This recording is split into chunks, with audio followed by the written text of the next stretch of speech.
Deskripsi masalah dikutip dari kkp.go.id. Kinerja Subsektor Pengawasan Sumber Daya Kelautan dan Perikanan semester 1 2022 diwarnai dengan ketegasan KKP, Kementerian Kelautan dan Perikanan, dalam melindungi sumber daya kelautan dan perikanan serta nelayan Indonesia. Selain menyelamatkan potensi kerugian negara atas praktik pencurian ikan, KKP juga melakukan penertiban pemanfaatan ruang laut dan pemulangan nelayan Indonesia yang menghadapi proses hukum di luar negeri.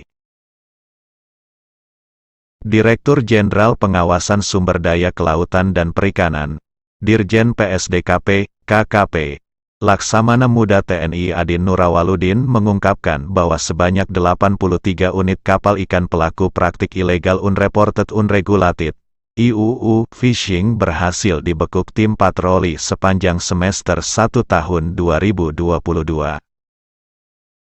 Dari jumlah tersebut, 11 diantaranya adalah kapal ikan berbendera asing dengan ukuran rata-rata 70-75 gross ton. Rincian dari 11 kapal ikan asing tersebut 8 diantaranya berbendera Malaysia, 1 kapal berbendera Filipina, dan 2 kapal berbendera Vietnam. Sedangkan 72 unit kapal ikan lainnya berbendera Indonesia. Untuk kapal asing yang 11 itu, kalau dikalkulasi potensi kerugian bila mereka tidak tertangkap kira-kira hasil tangkapannya 6.000 sampai 7.000 ton yang kemungkinan bisa diambil dari perairan Indonesia untuk dibawa ke negara asalnya. Bila dikonversi ke rupiah dengan harga ikan Rp35.000 per kilogramnya, hasilnya bisa sekitar 270 miliar rupiah. Tapi ini sekali lagi adalah angka potensi kerugian ya, terang Adin dalam konferensi pers capaian kinerja KKP semester 1 2022 di Media Center KKP, Jakarta Pusat, Senin, tanggal 8 Agustus tahun 2022. Terkait penanganan kapal ilegal fishing berbendera asing, Adin menjelaskan bahwa kapal-kapal asing hasil tangkapan yang sudah disita menjadi aset negara berdasarkan putusan pengadilan, nantinya tidak akan dimusnahkan melainkan dimanfaatkan sepenuhnya untuk mendukung peningkatan produktivitas nelayan. Pertanyaan 1. Apakah illegal fishing ini disebut pencurian sebagaimana definisi syarikoh dalam Islam? 2. Apakah hukum batas negara menjadi hukum dalam ketentuan hak milik, sebagaimana yang diatur oleh hukum Islam? 3. Bagaimana status hukum ikan dalam kasus illegal fishing tersebut? Jawaban 1. Pencurian itu tidak termasuk syarikoh syaran, dalam kurung, pencurian menurut syariat, tetapi hukumnya tetap haram karena melanggar kesepakatan antar negara. 2. Batas negara tidak dapat menjadi ketentuan hukum kepemilikan, tetapi dapat menjadi ketentuan hukum dalam hak kekuasaan negara. 3. Ikan tersebut boleh dirampas oleh negara, sebagai ta'zir mal, dalam konteks kekuasaan negara. Referensi 1. Futuhatul Wahhab bi Syarhi Minhajit Tulab, Juz 3 halaman 573. فرع من الظاهر سمك البرك وصيد البر والبحر وجواهرهما وشجر الأيكة وثمارها، فلا يجوز فيها تحجر ولا اختصاص ولا إقطاع ولو إرفاقا ولا أخذ مال أو عوض ممن يأخذ منها شيئا، وقد عمت البلوى بهذا، فلا حول ولا قوة إلا بالله. نعم، يملكها تبعا للبقعة إذا ملكها كما مر.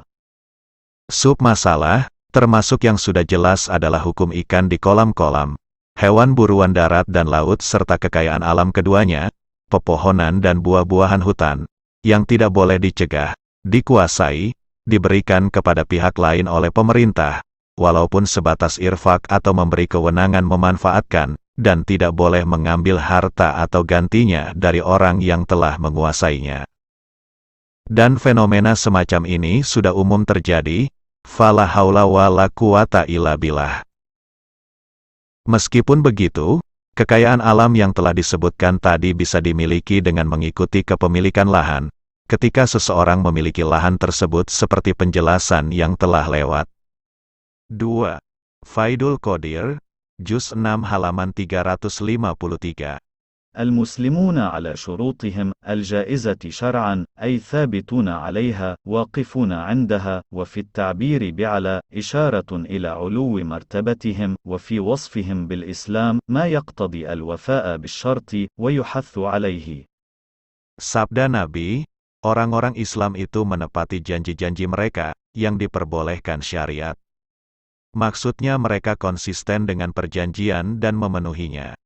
Ungkapan huruf Allah memberikan isyarat ketinggian derajat mereka, dan predikat Islam bagi mereka itu menunjukkan bahwa janji mereka harus dipenuhi dan anjuran untuk memenuhinya. 3. Tashriul Jina'il Islami, Juz 3 halaman 573. ويدخل في دار الإسلام كل ما يتبعها من جبال وصحاري وأنهار وبحيرات وأراض وجزر وما فوق هذه جميعا من طبقات الجو مهما ارتفعت. Dan setiap gunung, padang Sahara, sungai, laut, lahan, pulau dan udaranya ke atas, yang mengikuti wilayah negara Islam itu termasuk wilayah negara Islam. 4. Tashriul Jina'il Islami, halaman 96-97.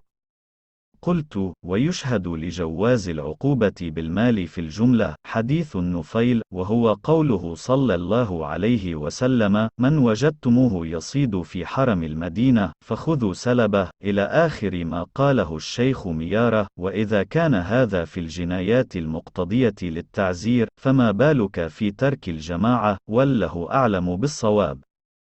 Saya berpendapat, dan bukti diperbolehkannya memberi sanksi harta secara global adalah hadis Nufail, yaitu sabda Nabi, siapa saja yang berburu di tanah haram Madinah maka rampaslah perlengkapannya. Sampai akhir pendapat Syaikh Miyaroh. Dan ketika hal ini dalam kasus kriminal yang menetapkan tazir, maka bagaimana menurut Anda hukum meninggalkan jamaah? Allah yang lebih tahu tentang kebenaran.